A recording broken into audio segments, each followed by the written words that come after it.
Integridad y Sabiduría se complace en presentarles la primera sesión de la conferencia Por su Causa 2012, El Dios que adoramos. En esta ocasión con el pastor Miguel Núñez y la charla Nos convertimos en aquello que adoramos. Sean todos bienvenidos.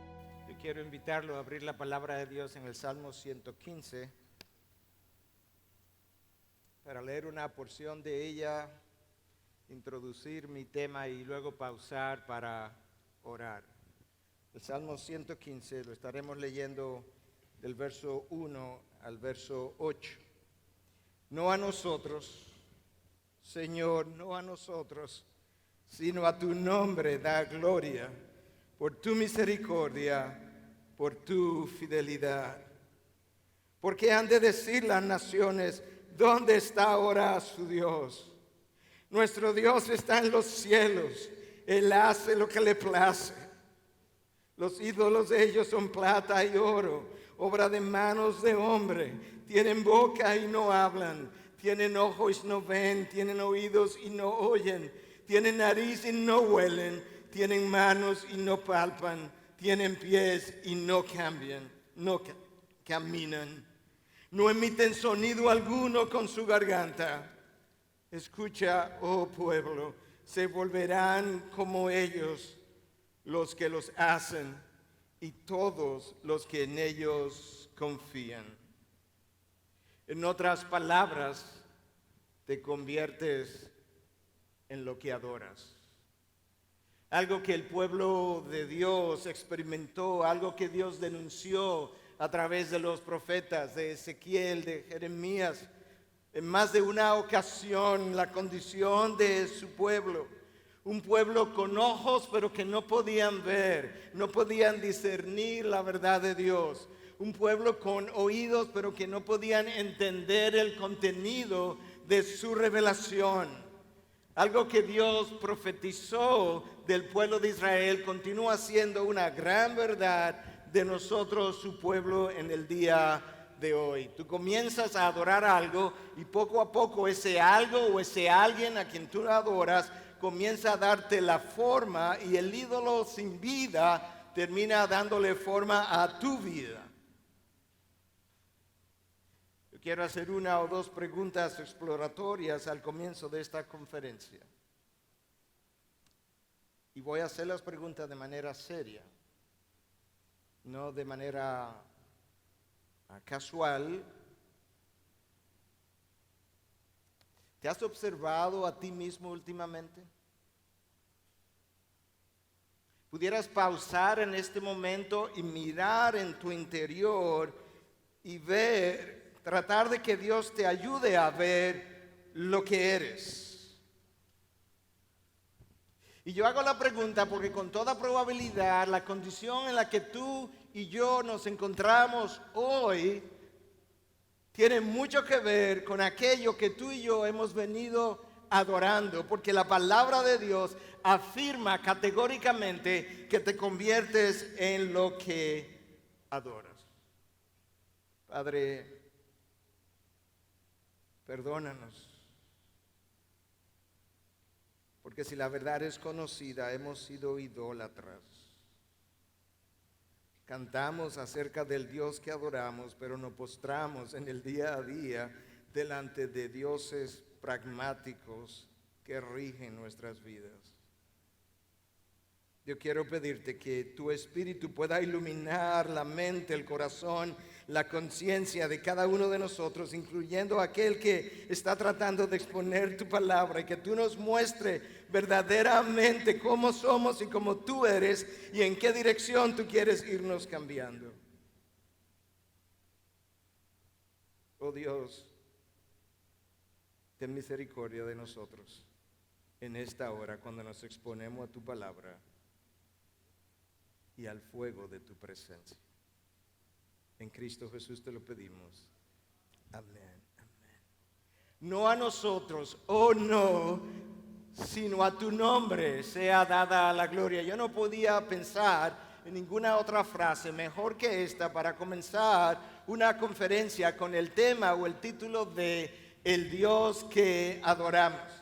Este es un salmo extraordinario donde el salmista establece una polémica entre el único verdadero Dios, entre el dador de la vida, el soberano Señor, el creador del cielo y de la tierra, ese Dios extraordinario, entre ese Dios y los ídolos inútiles, infructíferos del pueblo de Israel.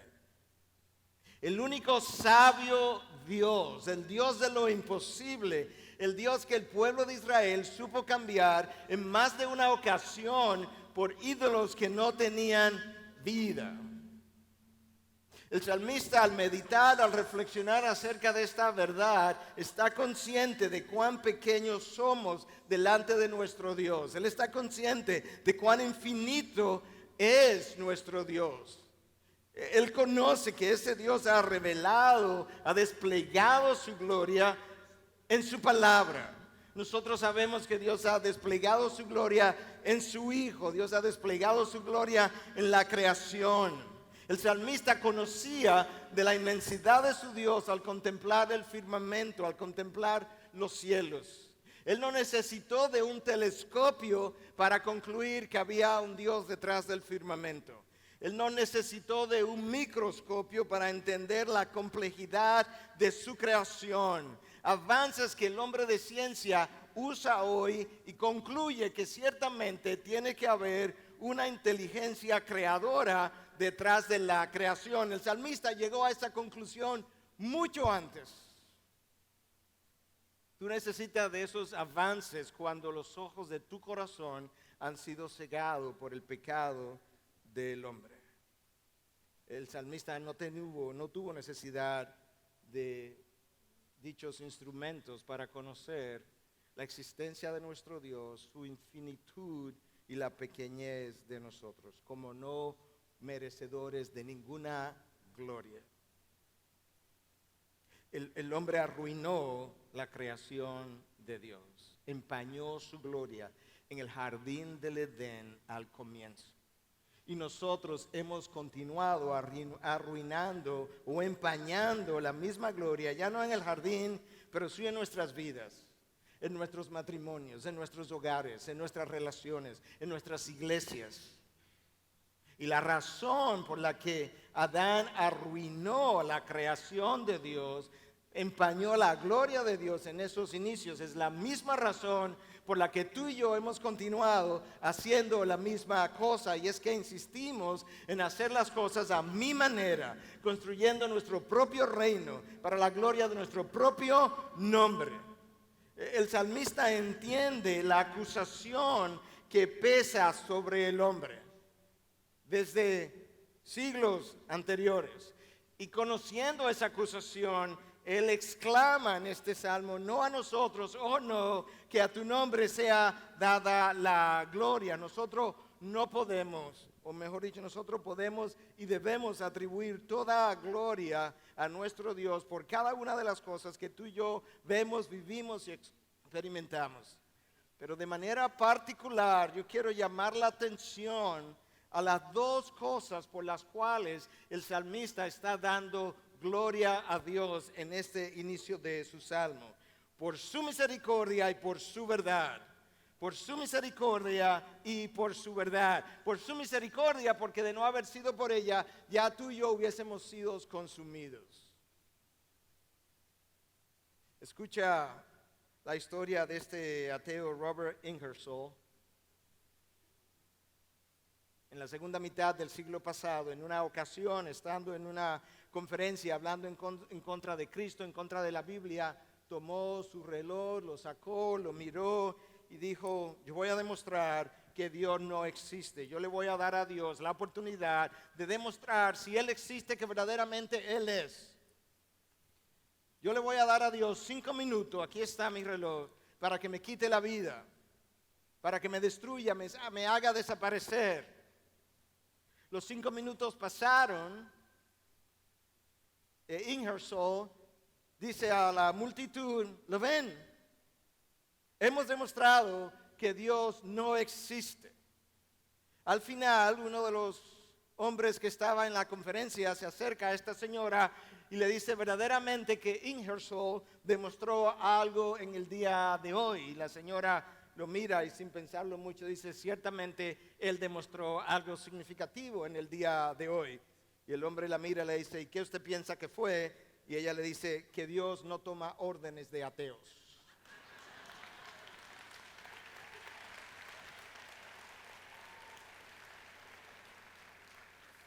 J.I. Packer escuchó la historia en su momento y él respondió de esta manera. Ese caballero pensó que podía agotar la misericordia de Dios en 5 minutos. ¿Te das cuenta cuán diminutos somos, cuán cortos de mentes pensamos, de qué manera tan cortos de mente pensamos y qué arrogantes somos? Este salmista está dando gracias a Dios por su misericordia y por su verdad. Es la corrupción de esa verdad el inicio, el origen de la idolatría del hombre.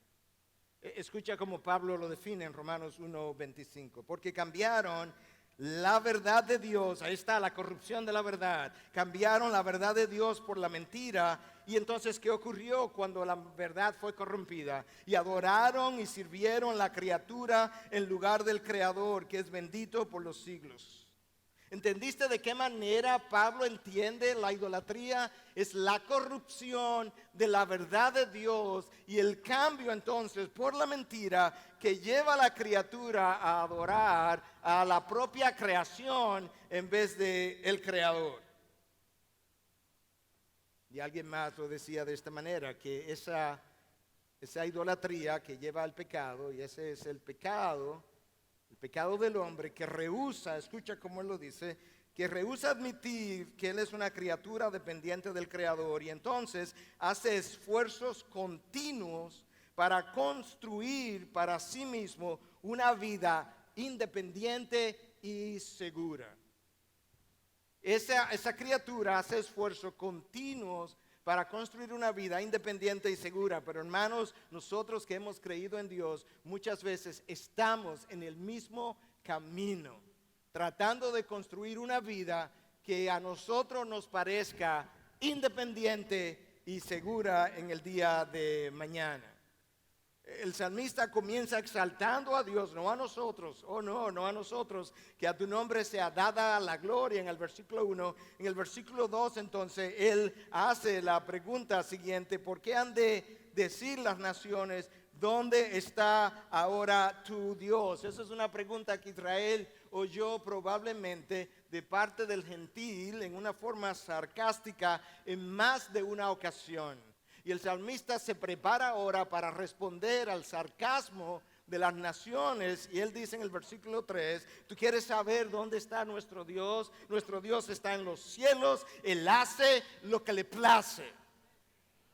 Nuestro Dios está en los cielos, encumbrado, por encima de toda la creación, por encima de todo ser humano, por encima de todo ángel, por encima de todo principado, todo dominio, todo potestad, gobernando el universo y conociendo todo cuanto ocurre en cada rincón del universo, no importa cuán lejano o cercano esté, Dios conociendo simultáneamente lo que ocurre en cada caso. Dios está al tanto, tan al tanto de lo que ocurre en una de mis células que trata de degenerarse y convertirse en cancerosa, como lo que ocurre en una galaxia recientemente descubierta a 12.9 billones de años luz de nosotros.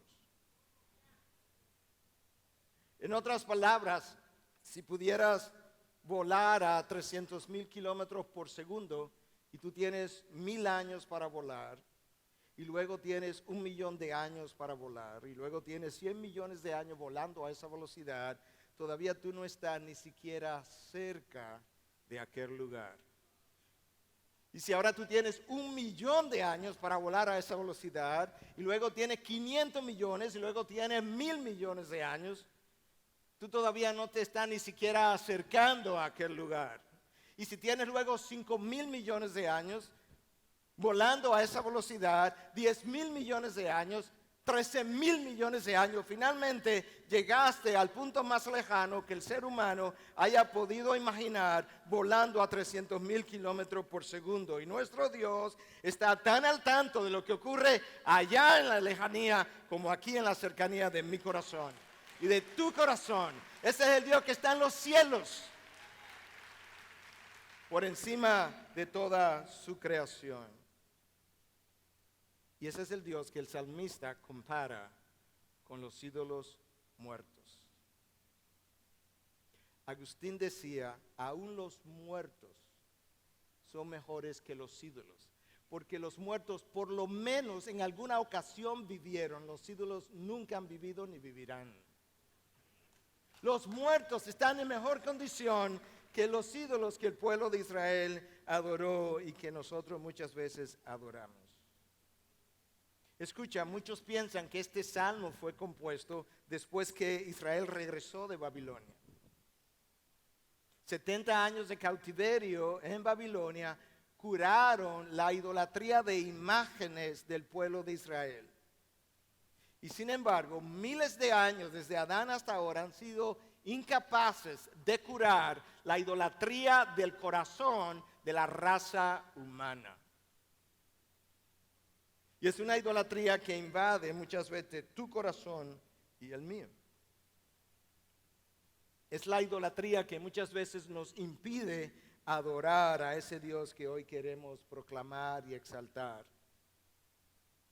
Israel muchas veces supo confeccionar sus ídolos con sus manos y luego colocarlos en altares y colocarlos en lugares altos, al igual que el pueblo pagano. Y nosotros hoy muchas veces como pueblo creyente tomamos otros ídolos, no los erigimos como Israel, no los confeccionamos con nuestras manos, los confeccionamos con nuestras mentes. Ahí lo erigimos y lo colocamos en el altar de mi corazón. Y allí lo adoramos. Y desde allí nosotros condenamos al pueblo judío por haberlo hecho. Oh no, nuestros ídolos no son tan rudimentarios como los de ellos. Oh no, no son tan públicos como los de ellos. Porque lo erigimos en la mente y lo colocamos en el altar de nuestro corazón. Juan Calvino decía que el corazón es una máquina continua fabricadora de ídolos. Y que tan pronto tú destruyes uno de ellos, el corazón comienza a construir el próximo ídolo que ha de colocar en ese lugar. Dios denunció la misma condición. Escucha, Ezequiel 4:3, hijo de hombre, estos hombres han erigido sus ídolos en su corazón.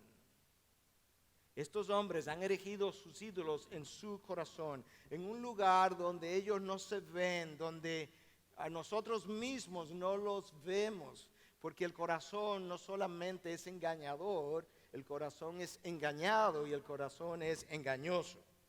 El corazón es engañado, el corazón es engañador y el corazón es engañoso. Pero nosotros solemos hacer las mismas cosas que el pueblo de Israel supo hacer.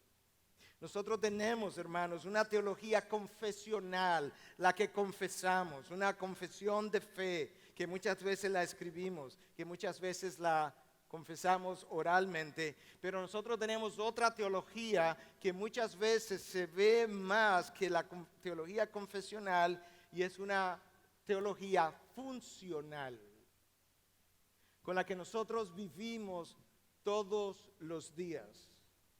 Nosotros idolatramos la seguridad y le llamamos responsabilidad cristiana. Nosotros idolatramos el dinero y le llamamos mayordomía. Nosotros idolatramos la reputación y le llamamos buen testimonio. Hermanos, ciertamente el buen testimonio, la responsabilidad cristiana y la buena mayordomía son conceptos bíblicos. Es cierto, no hay duda, deben formar parte de nuestra teología confesional. El problema está que mi teología práctica, funcional, luce de otra manera. Es esa teología funcional que explica idolátricamente todo lo que nosotros hacemos para sentirnos seguros. Y eso es lo que yo verdaderamente creo. Como yo vivo, eso es lo que yo creo. Lo otro es lo que yo pienso que debiera creer. Es la teología funcional que explica la ansiedad que yo experimento cuando yo pienso en la inseguridad del día de mañana porque quizás no tenga dinero para vivir. Es la teología funcional que explica la ira que experimentamos cuando alguien dice algo negativo de nosotros y nos irritamos. Y decimos, tenemos que hacer esto por la buena reputación del nombre. Nuestros temores son los reveladores de nuestros ídolos.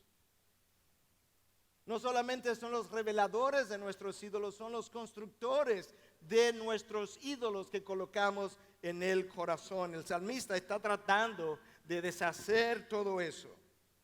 Son los temores que experimentamos cuando no nos sentimos seguros, los temores que experimentamos con relación a nuestras finanzas, los temores que experimentamos con relación a cada una de las circunstancias de la vida que yo no puedo controlar, que yo no puedo manejar. Esa es la razón por la que el salmista, él entiende esto, él entiende que los temores son los constructores de la idolatría y esa es la razón por la que cuando él avanza el salmo, escucha lo que él dice. Oh Israel, confía en el Señor, Él es tu ayuda y tu escudo. Oh casa de Aarón, confiar en el Señor, Él es vuestra ayuda y vuestro escudo. Los que teméis al Señor, confiar en el Señor, Él es vuestra ayuda y vuestro escudo. 3 veces, en 3 versículos, el salmista insiste, confiar, confiar, confiar. ¿Por qué? Porque tu falta de confianza es la razón de tus temores y tus temores son la razón de tus ídolos. Confiar en nuestro Dios. Primero, no a nosotros, oh no, Dios, no a nosotros, que a tu nombre sea dada la gloria. Luego él denuncia a estos ídolos sin vida, con ojos que no ven, y luego él nos desafía, esa es la palabra, él nos desafía a confiar en nuestro Dios. Es una paradoja que el corazón forme el ídolo, pero que el ídolo que él acaba de formar no le puede satisfacer y no le satisface. Es una paradoja con la que el hombre vive continuamente. ¿Y sabes por qué? ¿Sabes por qué el ídolo no puede satisfacer al hombre? Porque tú y yo sabemos en lo profundo de nuestro corazón que tú y yo fuimos creados para algo mucho mayor que el ídolo. Para algo mucho mayor que lo creado. Para algo que no es algo, es alguien y tiene un nombre y su nombre es Dios, Jehová, el gran poseedor y creador, sustentador del cielo y la tierra. Tú y yo fuimos creados para Él. Tú y yo vinimos de Él. Escucha al salmista, al profeta Isaías 43:7. Todo el que es llamado por mi nombre y a quien he creado para mi gloria, a quien he formado y a quien he hecho. Todo el que yo he formado para mi gloria. Y tú y yo, como seres creados, sabemos en nuestro interior que fuimos creados para algo grande y glorioso. Pero en vez de ir donde quien nos creó, nosotros tratamos de formar con nuestras manos y con nuestras mentes eso que es más grande que nosotros y que debe ser glorioso, y le dedicamos nuestra vida y nuestro esfuerzo a eso que nosotros mismos hemos construido, y caemos en el mismo error idolátrico de Israel, que confeccionaba con sus manos el ídolo que luego le iba a dar sentido a su vida. Eso nosotros lo hacemos hoy con nuestras mentes y quedamos vacías. Tu mente sabe que tú fuiste creado para algo mayor. El problema no está en tu mente. Si no lo sabía ya, hoy lo sabe. Yo te lo acabo de leer. El problema está en que el corazón no cree lo que la mente sabe. Y como no lo cree, vive fabricando un ídolo que le pueda dar seguridad, que le pueda dar sentido, que le pueda dar garantías en el futuro, cuando él pudiera estar fuera de control. Y el hombre jamás dejará de vivir, jamás dejará de crear y luego de vivir para esos ídolos hasta que él no entienda que su vida no se trata de él. Se trata de un Dios que lo creó, que tiene un nombre y cuya integridad de ese nombre él ha venido protegiendo todo el tiempo. Dios le da a Israel como primera nación que le estaba tratando de formar 10 leyes, y entre esas 10 leyes él escogió una para proteger la integridad de su nombre. Dios todo el tiempo ha estado interesado en la reputación de su nombre que lo representa sobre la tierra. La historia redentora es una historia acerca de la reputación del nombre de nuestro Dios. Y está en cada página de la Biblia prácticamente. Escucha a Josué en 7:9 como él hace la pregunta. Los cananeos vendrán y borrarán nuestro nombre de la tierra. ¿Y qué harás tú por tu gran nombre? ¿Qué harás tú, Jehová, por tu gran nombre? ¿Lo vas a permitir? ¿Vas a permitir que el pueblo sobre el cual se invoca tu nombre desaparezca de tal manera que quede en entredicho la reputación de tu nombre? Escucha al salmista en 8:1 y 8:9. Cuán glorioso es tu nombre sobre toda la tierra. Jeremías 32:20. Te has hecho un nombre como se ve hoy. Tú te has construido un nombre. Tú has construido una reputación de un nombre que tú proteges, que tú proclamas y que tú entiendes. Nosotros debiéramos proclamar y adorar al Dios detrás de ese nombre. Y Daniel 9:19, tu nombre se invoca sobre tu ciudad y sobre tu pueblo. Dios se ha tomado el cuidado de construir la reputación de su nombre. El salmista está consciente y dice, oh no a nosotros, oh no, que a tu nombre se ha dado la gloria, o da tu Dios gloria a tu nombre. Nosotros decimos lo mismo, pero en el día a día nosotros tenemos que admitir que nosotros tenemos ídolos a los cuales obedecemos. Y quizá alguno de nosotros pudiera decir, oh no, pastor, eso era antes cuando yo no conocía a Dios, pero yo he destruido todos mis ídolos y yo quiero hacerte una pregunta que en poco tiempo va a probar que en este momento todavía hay ídolos en tu corazón y en el mío. ¿Tú has desobedecido a Dios en los últimos 30 días? Ok, en los últimos 7 días. ¿Tú has desobedecido a Dios en las últimas 24 horas? Si tu respuesta es que sí a cualquiera de esas preguntas, acabamos de descubrir que tienes ídolos en tu corazón. Porque en el momento en que desobedeciste a Dios, tú estabas obedeciendo a algo o a alguien, y a ese que obedeciste es tu Dios funcional.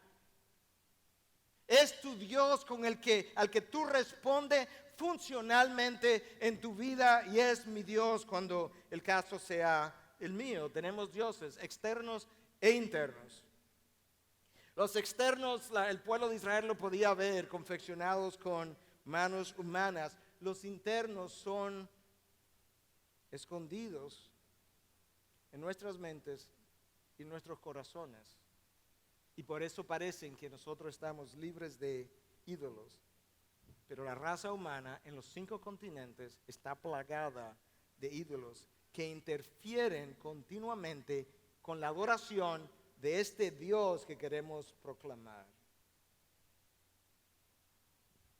El salmista estaba viviendo una realidad que quizás de esa manera no es tu realidad. Escucha el versículo 5 y al 7 como él lo dice. Tienen boca estos ídolos y no hablan, tienen ojos y no ven, tienen oídos y no oyen, tienen nariz y no huelen, tienen manos y no palpan, tienen pies y no caminan, no emiten sonido alguno con su garganta. Eso es más o menos obvio. Lo que no era tan obvio, ni siquiera a nosotros, hasta antes de leer y pausar, en el versículo 8, es esta gran verdad. Se volverán como ellos los que los hacen y todos los que en ellos confían. Dios predice a través del salmista que el adorador del ídolo terminará tomando la forma de aquello delante de lo cual él se postra. Yo creo que tú quieres saber cómo eso ocurre. El ídolo comienza primero a alejarte de Dios.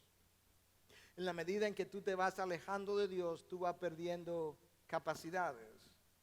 En la medida en que tú vas perdiendo tu capacidad mental para ver la realidad, tú comienzas a crear invenciones de la mente, cosas que la mente va formando, que corrompen la verdad, y ahora estamos en el inicio de la idolatría. Simplemente porque el ídolo fue capaz de alejarte de ese Dios. Y lo increíble de todo esto, hermano, es que el ídolo muerto y sin vida es el que termina gobernando tu vida. Un ídolo inerte, infructífero, incapaz, insuficiente, termina dominando tu vida por completo. Escucha a Dios otra vez a través del profeta Jeremías en 5, 20 y 21. Anunciar esto en la casa de Jacob y proclamarlo en Judá diciendo: oír ahora esto, pueblo necio e insensible, que tienen ojos y no ven, tienen oídos y no oyen. Exactamente lo mismo que ya había sido predicho. Te convertirás en eso que adoras. Ahora Jeremías, antes de que el pueblo se fuera al exilio, le dice al pueblo de parte de Dios: ciertamente lo anunciado ha llegado a ocurrir. Escucha, pueblo necio e insensible, con ojos que no ven y oídos que no oyen. Se habían convertido como su ídolo. El pueblo se va al exilio. Ezequiel se va al exilio con ellos. Y allá en el exilio, Dios escribe a través de Ezequiel en 12, 1 y 2: y vino a mí la palabra del Señor diciendo: hijo de hombre, habitas en medio de la casa rebelde, tienen ojos para ver y no ven, oídos para oír y no oyen, porque son una casa rebelde. La predicción había llegado a ocurrir. Cuando el pecado comienza a ocupar mi mente, el pecado comienza a distorsionar la realidad de lo que yo estoy viendo y percibiendo. Y mi mente comienza su propia confección. Y lo que veo ahora no está completamente o está completamente distorsionado de la realidad. Nuestros ídolos nos llevan a ver la vida de una manera que la vida no es. Nuestros ídolos nos llevan a construir nuestros estilos de vidas debido a una visión errónea y distorsionada de la vida. Y luego construimos una teología funcional alrededor del ídolo. Porque la mente ha sido entenebrecida por el pecado. Y ahora entonces tengo ídolos y tengo ojos, pero yo no puedo ver la realidad como es. Y yo tengo oídos, pero yo no puedo discernir el contenido de la revelación de Dios como es.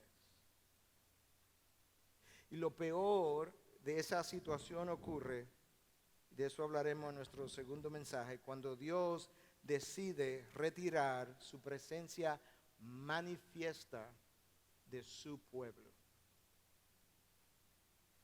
Y ahora el pueblo continúa en actividades que le convencen de que nuestro Dios no ha retirado su presencia manifiesta.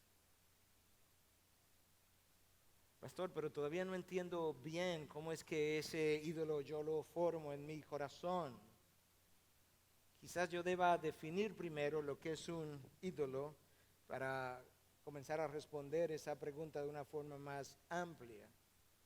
Y luego ver el proceso, cómo se da. Pero déjame darte esta definición de Brad Bickney en su libro Gospel Treason, o Traición del Evangelio.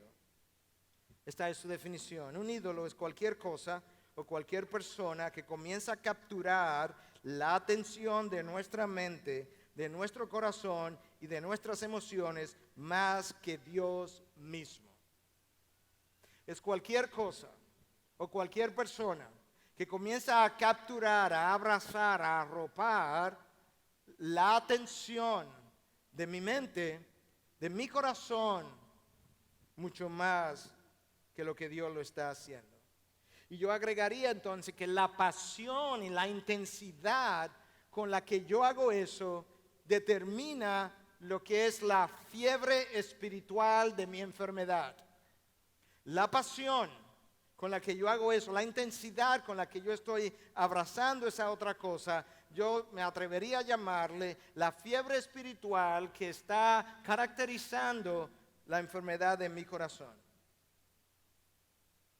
Yo creo que un ídolo también pudiera ser identificado como aquello a lo que yo recurro cuando estoy bajo presión o cuando estoy bajo ansiedad. Quizás para algunos es alcohol y pudiéramos decir, eso es fácil de ver. Quizá para otros es la televisión, claro, eso es fácil también de ver. Pero quizá para otros es la computadora, sobre todo con imágenes pornográficas detrás. Cada vez que estoy cansado, cada vez que necesito relajarme, yo necesito un poco de esta adrenalina que la puedo conseguir vía la computadora y ahí, ¡boom!, ahí yo estoy frente a la computadora. O quizás es el mall al que yo voy y voy de compra. O quizás es el trabajo y ahora el trabajo es mi ídolo al cual yo le he dedicado mi mayor pasión. Y resulta que como el trabajo produce algo bueno, como el trabajo es algo productivo, como el trabajo es algo que Dios se lo ha dado al hombre, yo construyo una teología funcional alrededor de mi trabajo que a mí me funcione, que a otro le explique por qué yo hago lo que yo hago y que calme mi conciencia todo el tiempo, simplemente sabiendo que mi trabajo es el ídolo al que yo recurro cuando no quiero lidiar con las emociones de mi vida. Pero hermanos, el ídolo más frecuente, el ídolo más grande que tú y yo construimos somos nosotros mismos. Y nosotros nos postramos delante de nosotros mismos con frecuencia. Y nosotros no lo vemos porque somos nosotros. Pero cuando nosotros comenzamos a hacer eso, nosotros comenzamos a vernos como víctimas. Nadie me entiende. Nadie tiene compasión de este gran ídolo. Nadie se preocupa por mí. Y comienzo a verme como una víctima cuando en realidad muchas veces, como Adán, hemos sido victimarios. Pastor, pero ¿cómo identifico mis ídolos? Yo te voy a dar una serie de preguntas que nos van a ayudar a identificar el ídolo que está centrado, arraigado profundamente en mi corazón, que yo no lo he visto y que de no identificarlo no voy a poder extraerlo de allí. Pregunta número 1, ¿estoy dispuesto a pecar para conseguir esto? Eso es un ídolo funcional. ¿Estoy dispuesto a pecar cuando presiento que puedo perderlo? ¿Es esto que yo no me atrevo a decirlo, pero lo que me da sentido de valor, de significado, de importancia, de que realmente valgo algo? ¿Me irrito cuando alguien dice algo negativo contra mí? Pastor, pero eso es natural. Bueno, vamos a ver qué tan natural cuando alguien dice algo negativo del vecino. ¿Tú te irritas de la misma manera? No, es cuando es contra mí, porque tú has tocado mi ídolo. Y mi ídolo es intocable. ¿Es esto lo que yo necesito para sentirme seguro? ¿Es esto que yo estoy dispuesto a sacrificar relaciones? ¿O mi esposa? ¿O mis hijos? ¿Con otros? ¿Para preservación de mi ídolo? Nuestros ídolos interfieren con la adoración de nuestro Dios porque una vez entran a mi corazón comienzan a desplazar y a ocupar espacio que le corresponde solamente a mi Dios. Eso fue exactamente lo que Adán hizo cuando permitió que lo creado entrara a su corazón y comenzara a desplazar el Creador que le había hablado y le había dado instrucciones específicas antes de su caída. Hermanos, al final del camino, la idolatría es un problema del corazón. Y esos ídolos que están en el corazón revelan lo que verdaderamente nosotros anhelamos. Esto es como es. Mis anhelos crean mis ídolos. Mis ídolos crean mi estilo de vida. Yo construyo una teología funcional alrededor de mi vida. Y al final, entonces, nosotros internamente lucimos como ese ídolo, como lo vamos a ver, pero externamente yo me comporto como él. Y como yo no sé cuál es el ídolo que está en tu corazón de manera más prominente, yo voy a elegir voy a dar varias ilustraciones de ídolos comunes en el día de hoy y cómo cambian tu persona. Si la tecnología es tu ídolo, si la tecnología es nuestro ídolo, nosotros la seguimos, nosotros la anhelamos, nosotros la compramos, nosotros la leemos y si no la puedo adquirir, sufrimos. Soñamos con ella. Soñamos con el próximo iPhone 5, con el que ya no puedo vivir. La tecnología ha comenzado a tomar un lugar y una pasión que solamente debiera Dios tener.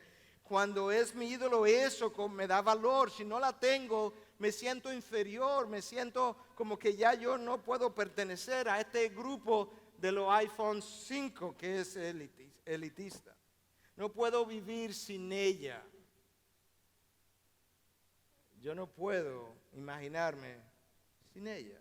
La tecnología entonces, si la comienzas a ver de esa manera y si tú estás ahí, tú estás descubriendo cómo ha comenzado a gobernarte, pero todavía no sabes cómo la tecnología te cambia, cómo cambia la personalidad, si la tecnología ha llegado a ser tu ídolo. Y la manera como comienza a hacerlo es que poco a poco tu personalidad se va desconectando de los demás. Te vas haciendo más impersonal, te vas haciendo menos emotivo, te vas haciendo más frío. Y poco a poco tú has comenzado a ser una persona emocionalmente poco desarrollada, con poca capacidad para las relaciones.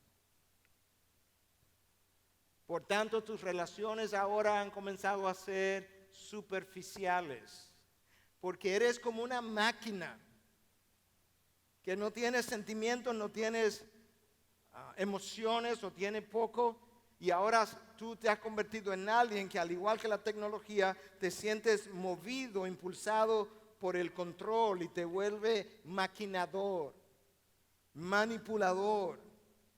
Tu interés ahora es cumplir las tareas. Lo más importante es que 1, 2, 3, 4, 5 estén hechos, aunque en el camino arruiné mis relaciones.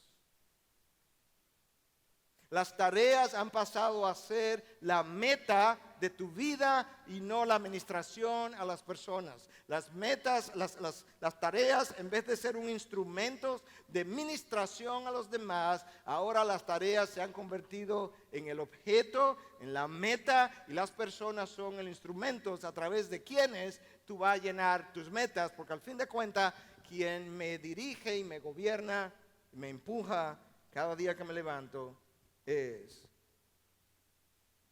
mi tecnología, la máquina que construí como ídolo.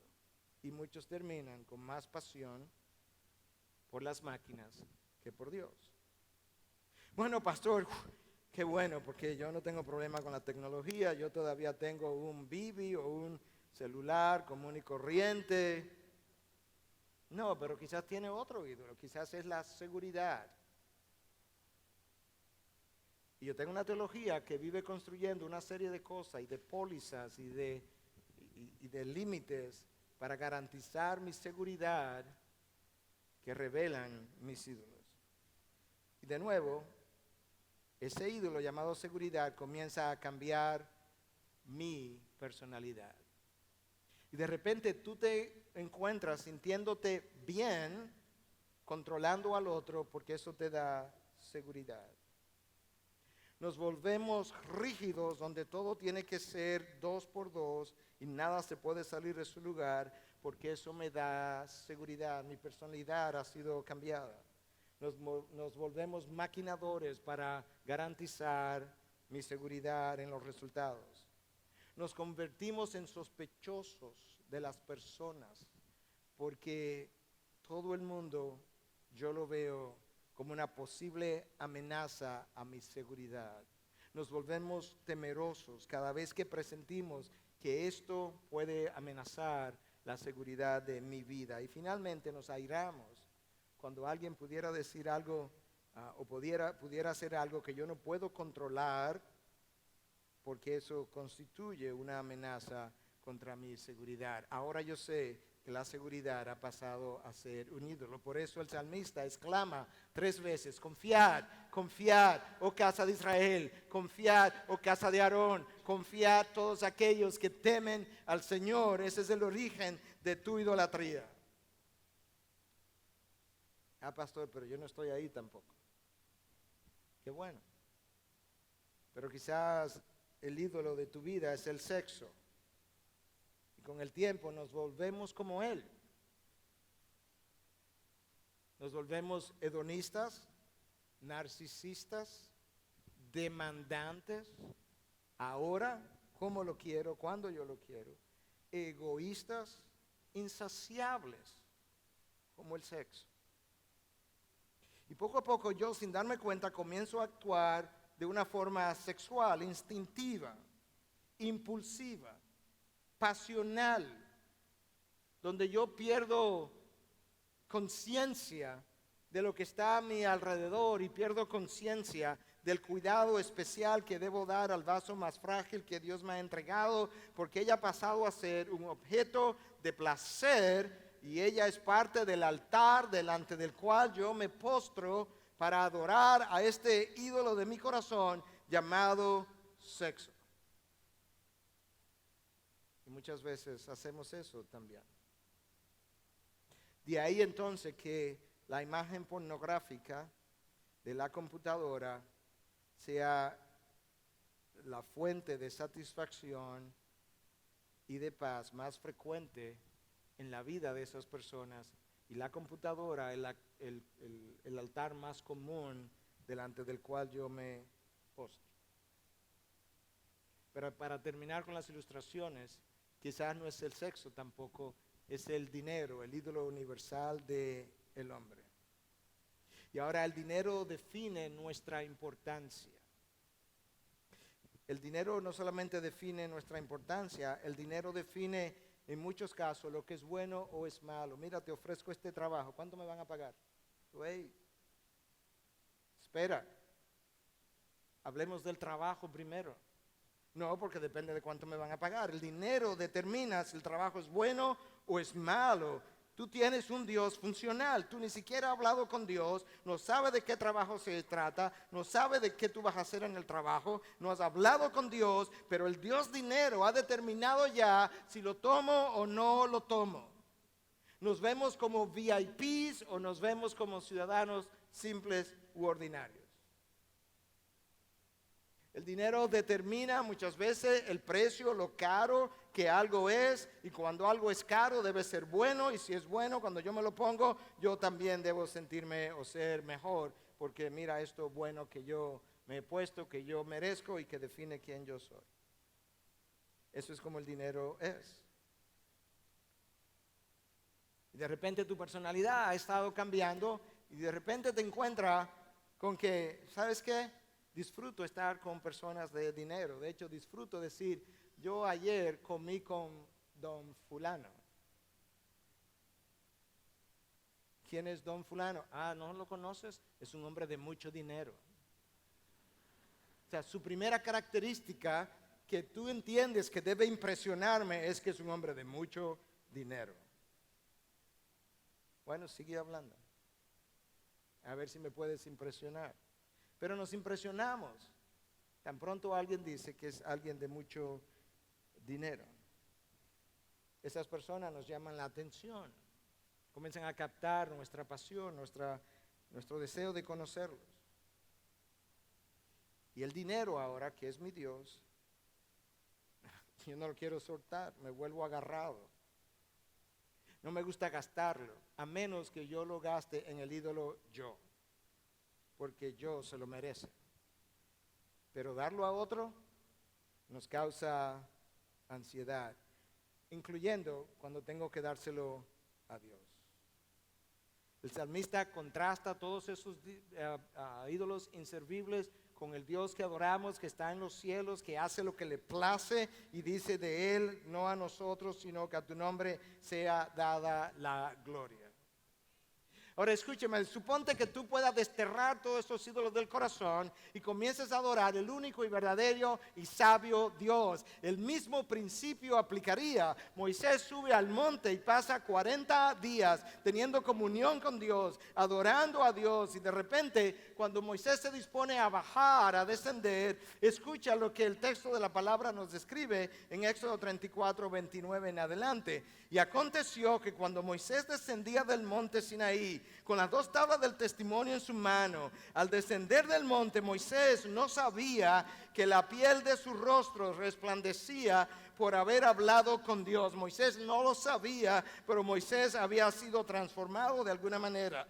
Y al ver a Aarón y todos los hijos de Israel, a Moisés, he aquí la piel de su rostro resplandecía y tuvieron temor de acercarse a él. Moisés había sido cambiado y lo único distinto que le había ocurrido es que él había pasado 40 días en comunión con el único verdadero y sabio Dios, el Dios que está en lo alto, que hace lo que le place, dueño del cielo y la tierra, y el Dios de gloria. Y de repente la cara de Moisés, que ha contemplado la espalda de la gloria de Dios, se ha reflejado en la cara, en el rostro de un mero mortal. Y de repente la gente que lo vio decía: Moisés, cúbrete el rostro, que tenemos temor.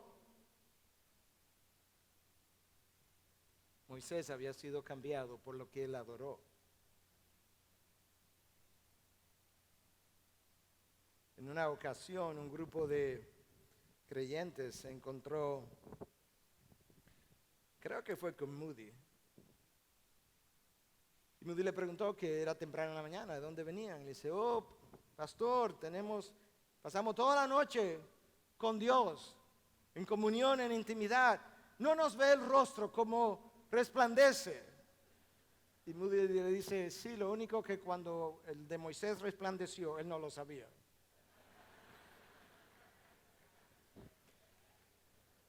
Tú y yo necesitamos tiempo con Dios.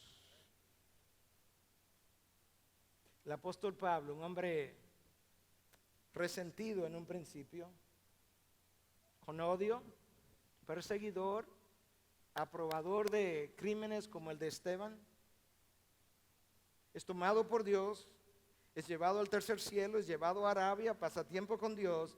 Y ese es el apóstol que posteriormente, cuando lo vemos transformado en un hombre manso, humilde, sumiso, no siervo de ídolos, pero siervo de todos. Porque verdaderamente te conviertes en lo que adoras. Por eso es que tú y yo necesitamos regresar al pie de la cruz y comenzar al Dios al que adoramos por su misericordia y por su verdad.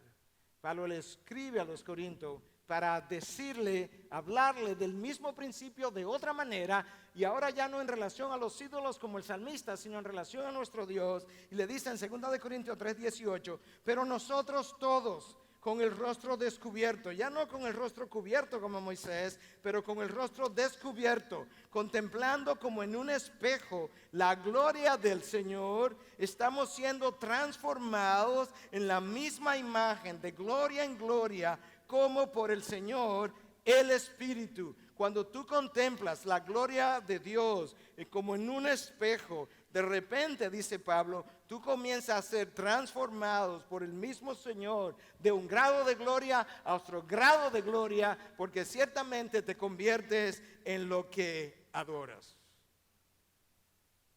Adán no sabía que cuando él dejara de adorar a Dios para comenzar a adorar la creación, para comenzar a adorar lo que se deteriora, para comenzar a adorar lo que es finito, para comenzar a adorar lo que tiene muerte, tiene fin, Adán no sabía que él se iba a convertir en una criatura que se iba a deteriorar, que iba a morir y que iba a perder vitalidad cuando él pasó del creador a la creación. Pero eso es exactamente lo que pasó. Adán se convirtió en lo que adoró, una criatura sujeta a la muerte, sujeta al deterioro, al igual que lo temporal de la creación. Años después, yo tengo que ir cerrando porque el tiempo se me ha ido. Años después, el Creador decidió cambiar el derrotero, el curso de los hombres, conociendo que los descendientes de Adán habían estado adorando a un ídolo muerto y en deterioro y que tenían que pasar a adorar al Dios verdadero. Y Dios entonces, en la persona de su Hijo, nos dio al dador de la vida, a la fuente de la vida eterna, al que era, al que es, al que vendrá, al que no muere, al que nunca se ha deteriorado. Y cuando tú adoras eso, tú comienzas a cambiar y tú comienzas a pasar de una persona en deterioro a una persona con vida eterna. Esa es la diferencia entre adorar a un ídolo y adorar al dador de la vida. Dios, conociendo nuestra condición, nos envió a aquel que nunca se ha postrado delante de lo creado, porque más bien la creación proclama su gloria. Dios nos dio a aquel que es la fuente de sabiduría y por tanto de quien depende toda tecnología. Dios nos dio a su Hijo que nunca ha adorado la seguridad porque Él es la fuente de toda certeza. Dios nos dio a su Hijo que nunca ha adorado el poder porque Él tiene todo poder, toda autoridad, todo dominio sometido a sus pies. Y cuando tú adoras a Él y tú dejas de adorar a la persona que venía adorando o los ídolos que venía adorando, tú dejas de ser una persona controladora, impositiva, que disfruta el poder para someterte o para convertirte en una persona mansa, humilde y tierna que vive bajo la autoridad de nuestro Dios. Dios nos dio a aquel que nunca se ha postrado delante del placer, porque en su presencia hay plenitud de gozo y a su diestra deleites para siempre. Ese es nuestro Dios. Ese es el Dios de la cruz. Ese es el Dios a quien adoramos. El Dios que nunca se ha postrado delante del dinero, porque de Él es el cielo y la tierra y todo lo que hay en ella. Cuando tú comienzas a adorar a ese Dios, tú pasas de ser una persona egocéntrica y hedonista y te convierte en una persona cristocéntrica, dioscéntrica, para la gloria del Dios que adoramos. Y Dios nos dio a aquel que abrió su boca. Y cuando abrió su boca, la oscuridad fue no más. Y fue la luz, porque Él es la fuente de toda iluminación. Y Dios nos dio al Dios que cuando abrió su boca se formaron galaxias a 12.9 billones de años luz de nosotros, y Él controla aquellas galaxias de la misma manera que controla tu vida. El salmista no conocía todos esos detalles de la creación, pero de ese Dios el salmista exclama y dice al final, en la medida en que cierro: Él, ese Dios al que adoramos, se ha acordado de nosotros. Él nos bendecirá. Él bendecirá a los que temen al Señor, tanto a pequeños como a grandes. Benditos seáis del Señor, que hizo los cielos y la tierra. Los cielos son los cielos del Señor. Los muertos no alaban al Señor, ni ninguno de los que descienden al silencio. Pero nosotros bendeciremos al Señor desde ahora y para siempre. Aleluya. Oh no a nosotros, que a su nombre se ha dado la gloria por los siglos de los siglos. Y todo su pueblo dice: amén a nuestro Dios. Que Dios bendiga su santo nombre.